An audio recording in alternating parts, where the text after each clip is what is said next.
Mereka sudah pertama bagus, kedua, ketiga, keempat. Tetapi dia tidak ada niat memberantas korupsi, maka dia tidak akan didukung oleh masyarakat Indonesia. Tapi jangan hanya pencitraan.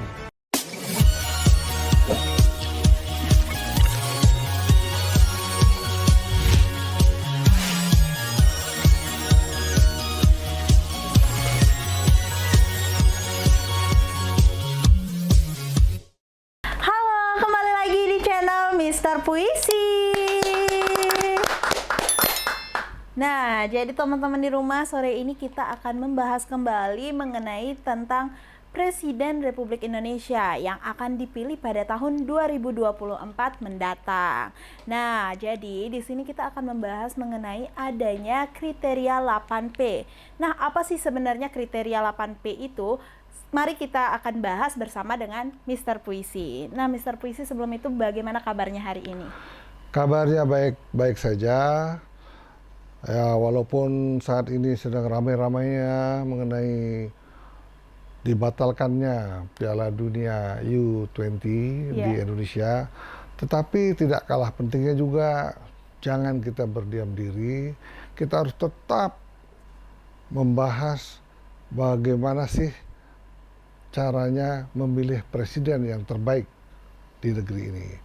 Karena saat ini banyak sekali kritikus-kritikus yang menyatakan bahwa kepemimpinan saat ini belum sempurna. Padahal infrastruktur demikian masif telah dibuat oleh pemerintah saat ini.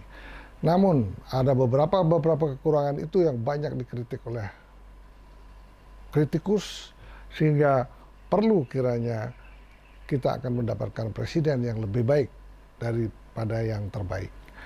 Untuk itu, marilah kita bersama-sama memikirkan bangsa ini. Presiden siapakah yang berhak memimpin bangsa ini sehingga tidak ada hal-hal yang buruk yang terjadi lagi.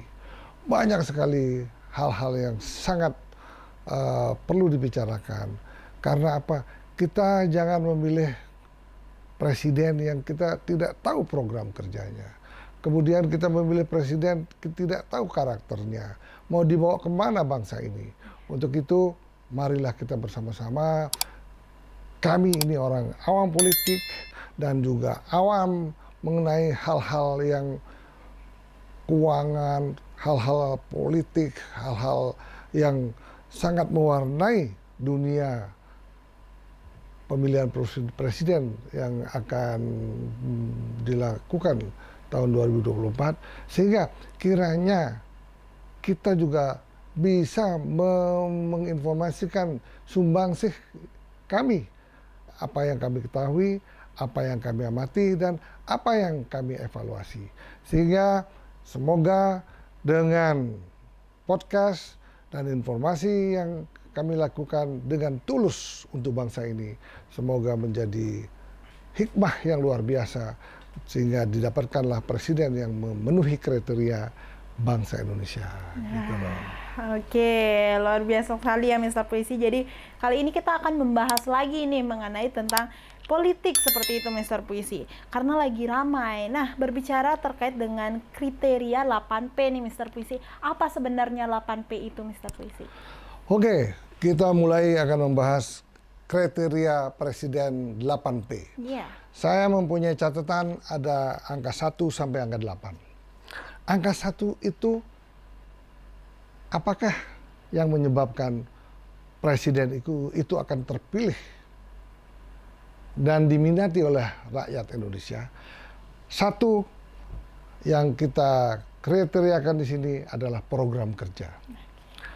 Bagaimana sih program kerja nyata yang akan diprogramkan oleh calon pemimpin bangsa kita yang akan datang.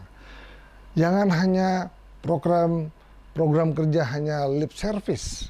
Dia memprogramkan segala macam yang sangat hebat, tetapi kenyataannya dia tidak melakukan program kerja itu dengan baik. Nah, itu sangat penting kita bahas, dan bagaimana program kerja itu dapat diinformasikan oleh setiap calon presiden yang akan datang. Sehingga masyarakat tahu apa sih yang akan dibuat oleh presiden yang akan datang, sehingga kita jangan salah pilih.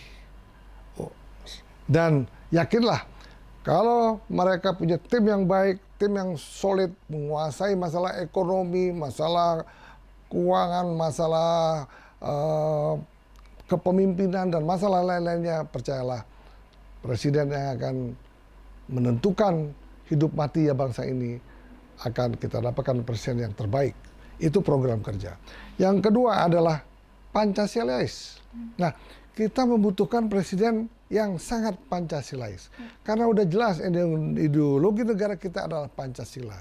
Tidak ada dan tidak boleh mengkhianati ideologi Pancasila yang kita sudah sepakati bersama. Udah disepakati oleh seluruh bangsa Indonesia.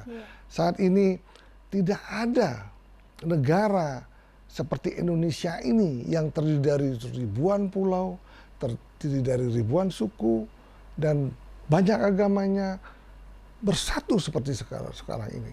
Walaupun ada segelintir orang yang ingin menjadikan negara ini menjadi negara khilafah, rasanya tidak mungkin terjadi di Indonesia ini. Karena mayoritas penduduk dan bangsa Indonesia menginginkan negara ini tetap adalah negara yang ideologinya Pancasila. Jadi ini yang perlu kita bahas. Kalau ada presiden yang tidak Pancasilais, janganlah dipilih. Nah, itulah kriteria yang kedua. Kemudian kriteria yang ketiga, pemersatu. Jadi P yang ketiga, P yang pertama adalah program kerja, P yang kedua adalah Pancasilais, P yang ketiga adalah pemersatu bangsa. Pemersatu. Kenapa dia harus pemersatu? Nah, karena apa? Kalau seandainya ada calon pemimpin bangsa ini yang mempunyai idealisme ke kiri misalnya, ya, seandainya dia semua timnya semua ke kiri-kirian, wah itu sangat berbahaya. Sehingga untuk menjadi alat pemersatu kita, maka kita harus membaur kiri, kanan, tengah, kita harus satukan sehingga bangsa ini tetap menjadi satu. Nah, kalau dia tidak mempunyai sifat pemersatu, dia ada indikasi untuk pemecah bangsa ini, pasti calon ini tidak akan dipilih oleh rakyat Indonesia. Itu kriteria yang ketiga. Kemudian kriteria yang keempat, ini sangat penting sekali. P yang keempat adalah partai yang mengusung. Nah, kalau partainya ini yang mengusung hanya partai kecil, partai ecek-ecek, ya kumpulan 2-3 partai ecek-ecek, ya tidak mungkin juga bisa presiden ini memenangkan pertarungan di dalam debat presiden nanti. Nah, ini sangat penting. Kenapa? Partai yang mengusung itu, kalau partainya besar, kemudian dia kolaborasi dengan partai-partai lain dan mendapatkan presiden yang qualified, yang mempunyai program yang baik dan mempunyai tujuan untuk mempersatukan bangsa Indonesia ini, untuk memajukan bangsa Indonesia menjadi negara maju, percayalah dia akan baik dan kemungkinan mereka akan menjadi presiden. Nah, tapi kalau partai yang mengusung ini mencalonkan orang-orang yang tidak mempunyai kriteria 8P ini, yakinlah sebesar apapun partai yang mengusung, dia tidak akan diperhatikan dan tidak akan dipilih oleh masyarakat. Karena apa? Masyarakat kita saat ini sudah melek. Melek bidang hukum, melek masalah ekonomi, dan melek masalah-masalah geopolitik yang ada saat ini. Kemudian yang paling penting melek mengenai bagaimana bangsa ini harus menguasai teknologi maju. Nah, itulah yang keempat ya, partai yang mengusung. Kemudian yang kelima, pengalaman daripada kandidat itu sendiri. Nah, kalau kita lihat sekarang ada, ya mungkin ada 10 kandidat di negara kita ini yang mampu menjadi Presiden Republik Indonesia. Tetapi yang menonjol adalah 3 orang saat ini, yaitu Pak Prabowo, Ya. Pak Ganjar, dan Pak Anies. Ya. Itu sangat menonjol. Kalau kita lihat survei-survei yang dilakukan oleh lembaga survei yang ada di Indonesia. Ya, benar. Tetapi kalau kita pasangkan tambah lagi mungkin dengan Pak Mahfud MD, wah ini bisa akan ramai sekali. Ya. Karena apa? Pak Mahfud PMD ini kan mempunyai juga kriteria yang masuk di dalam 8P ini. Ya, kenapa dia masuk dalam kriteria 8P ini? Karena dia komitmennya memberantas korupsi. Nah itu P yang ke-6. Oke. P yang ke-6 adalah pemberantas korupsi. Nah tetapi kalau mereka sudah P pertama bagus, kedua, ketiga, keempat, tetapi dia tidak ada niat memberantas korupsi, berarti P yang ke-6 dihilangkan oleh kandidat tersebut, maka dia tidak akan didukung oleh masyarakat Indonesia. Yaitu ada P ke-6 ini pemberantasan korupsi. Apabila nanti ada presiden yang sudah mengikuti dan melaksanakan beberapa P yang kita sebut tadi, tetapi P ke-6 tidak disebutkan dalam program kerjanya yang secara nyata, percayalah tidak akan dipilih oleh rakyat Indonesia. Karena rakyat Indonesia sudah jenuh dengan korupsi. Peringkat korupsi Indonesia sangat tinggi. Ya, benar. Itulah kiranya apabila kita ingin memperbaiki bangsa ini menjadi bangsa yang besar, percayalah pemberantasan korupsi itu harus dikuatkan. Ya. Bagaimana caranya? Ya memberikan kewenangan seperti yang dulu dilakukan oleh KPK. Bukan diturunkan derajatnya KPK, justru dinaikkan derajat KPK sehingga KPK mampu memberantas setiap korupsi yang ada di negeri ini. Nah itulah komitmen pemberantasan korupsi sangat penting. Kita sebagai negara yang baru berkembang. Yeah.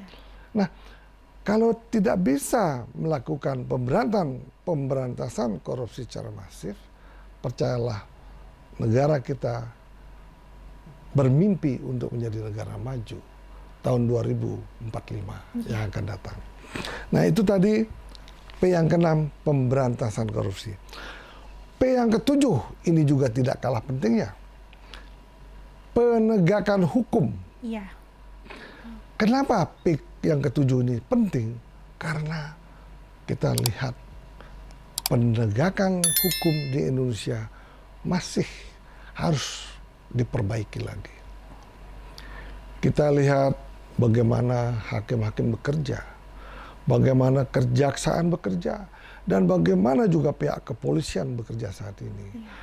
Kemudian Mahkamah Agung juga bekerja yang juga banyak masalah-masalah di dalamnya. Sehingga P yang ke-7 ini, penegakan hukum ini, baik di kejaksaan, kepolisian, Mahkamah Agung, dan lain-lain, itu perlu ditegakkan kembali.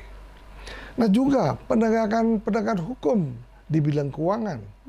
Ya, artinya penegakan hukum di bidang keuangan itu sangat penting. Kita lihat kejadian yang sekarang ini. Banyak sekali kasus-kasus pencucian uang yang dilakukan oleh banyak-banyak penjahat ekonomi di negeri kita. Bagaimana untuk memberantasnya? Itu perlu ada P yang ke-6 dan ke-7. P ke-6 adalah pemberantasan korupsi dan P ke-7 adalah penegakan hukum. Iya. Nah, apabila ini betul-betul dilakukan oleh calon presiden tahun 2024, percayalah presiden yang akan datang pasti akan lebih baik dari presiden yang ada saat sekarang ini. Nah, kemudian yang terakhir adalah yang paling penting juga P yang ke-8 adalah perubahan. Perubahan ini kita lihat sangat penting. Kenapa? Tanpa perubahan, janganlah bermimpi negara kita menjadi negara maju. negara kita menjadi negara yang bersih dan negara kita yang disegani oleh bangsa-bangsa lain di dunia. Nah, sekarang kita lihat ada koalisi perubahan.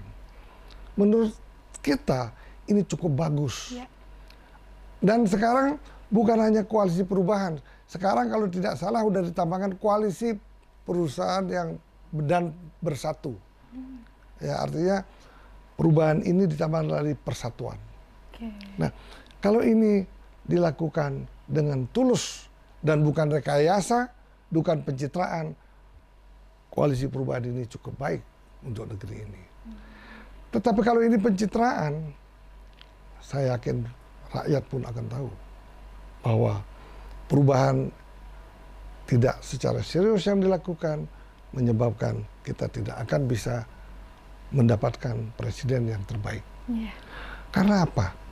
Dan sudah banyak orang mengkritik, katanya koalisi perubahan itu nantinya bila terpilih dia tidak akan meneruskan program pemerintah yang dicanangkan saat ini.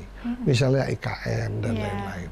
Tetapi sudah diklarifikasi calon daripada koalisi perubahan itu untuk menyatakan bahwa apabila ada program yang baik, apalagi IKN yang sudah ada undang-undangnya, mereka mungkin akan tetap meneruskan IKN ini. Mungkin dengan perubahan-perubahan ataupun perbaikan-perbaikan. Ya. Kalau itu komitmen daripada koalisi perubahan, cukup menarik untuk kita. Tetapi jangan hanya pencitraan. Ataupun karena ada kritik bahwa koalisi perubahan akan berubah semua hal-hal yang baik, akhirnya dimunculkan dia akan merubah. Dia tidak akan mengadakan perubahan hal-hal yang baik. Nah, itulah yang perlu kita pertimbangkan. Saat ini ada 3 kandidat yang sangat kuat. Benar. Tetapi percayalah, kandidat yang terbaiklah akan dipilih oleh masyarakat Indonesia. Kriteria Ganjar Pranowo ini pun sudah mendapatkan poin dari banyak masyarakat, sehingga dengan sosial medianya dia juga sudah menjadi orang terkenal. Ya. Demikian juga Pak Prabowo dengan ketegasannya, mereka apabila melaksanakan ke-8P ini, saya yakin Pak Prabowo juga akan mendapat perhatian dari masyarakat. Demikian juga Pak Anies, dan kemungkinan juga Pak Mahfud MD akan muncul menjadi presiden ataupun menjadi wakil presiden. Ya. Oke, kita lihat nanti siapa yang terbaik di antara yang orang-orang baik. Iya. Waduh, luar biasa ya Mr. Puisi. Berarti memang 8P ini sebenarnya penting banget ya Mr. Puisi untuk para calon presiden ke depannya supaya bisa dijalankan gitu. Nah, setelah membicarakan 8P ini Mr. Puisi, siapa kira-kira dari beberapa calon ini yang sudah memiliki kriteria 8P itu menurut Mr. Puisi? Tapi kita lihat 3+1 itu ya, rasanya belum ada yang memiliki 8P ini, kriteria 8P ini. Kenapa tetapi begitu? Mudah-mudahan dengan podcast ini, mudah-mudahan beliau-beliau itu membaca dan mendengarkan dan melihat podcast ini, mudah-mudahan kriteria ini akan menjadi panduan untuk para calon presiden yang akan datang. Yeah. Percayalah, siapa yang melakukan 8 kriteria P ini, dialah akan menjadi presiden Republik Indonesia. Kalau kita lihat satu persatu, rasanya belum ada yang mampu mempunyai kriteria 8P yang kita sebutkan saat ini. Oke. Nah, kenapa Mr. Puisi 8P ini sangat penting gitu? Kenapa harus? Karena sudah menyangkut satu, program kerja. Yeah. Artinya program kerja yang nyata. Benar. Dan harus dilaksanakan. Kemudian yang kedua, P kedua, Pancasilais. Yeah. Tanpa orang yang Pancasilais, negara kita akan berantakan, akan terpecah belah. Yeah. Ketiga, pemersatu. Kenapa perlu pemersatu? Kita sangat membutuhkan orang-orang yang mampu mempersatukan bangsa Indonesia seperti Bung Karno. Yeah. Nah, itulah yang perlu kita lihat saat ini.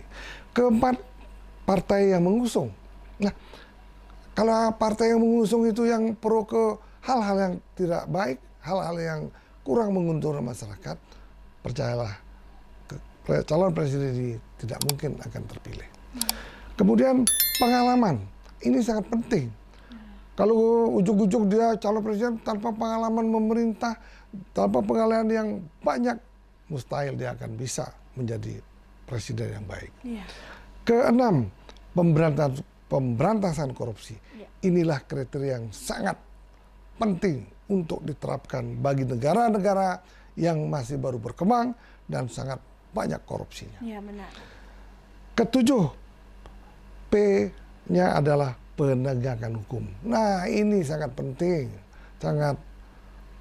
dibicarakan dan penting untuk dilaksanakan oleh presiden yang akan datang. Yang terakhir adalah perubahan. P, perubahan. Ini juga menjadi hal yang sangat penting. Tanpa perubahan, kita tidak akan bisa maju. Marilah berpikir bagaimana merubah yang jelek menjadi yang baik, merubah yang baik menjadi lebih baik. Itulah yang perlu kita harus jalankan dan harus diprogramkan oleh calon presiden yang akan datang. Oke, wah luar biasa sekali nih pembahasan kita hari ini, Mister Puisi. Dan jadinya saya juga sendiri akhirnya tahu gitu bahwa pemimpin negara kita itu harus memiliki kriteria 8P ini supaya menjadi yang terbaik gitu. Dan Indonesia juga kedepannya menjadi negara maju sesuai dengan yang dicita-citakan ya, Mister Puisi gitu. Nah, buat teman-teman di rumah, semoga informasi ini bermanfaat dan semoga teman-teman di rumah juga bisa memilih pemimpin yang baik dan yang terbaik untuk Indonesia. Nah, jangan lupa like, komen, dan subscribe channel Mister Puisi. Terima kasih sudah menonton. Sampai jumpa kembali. Bye-bye.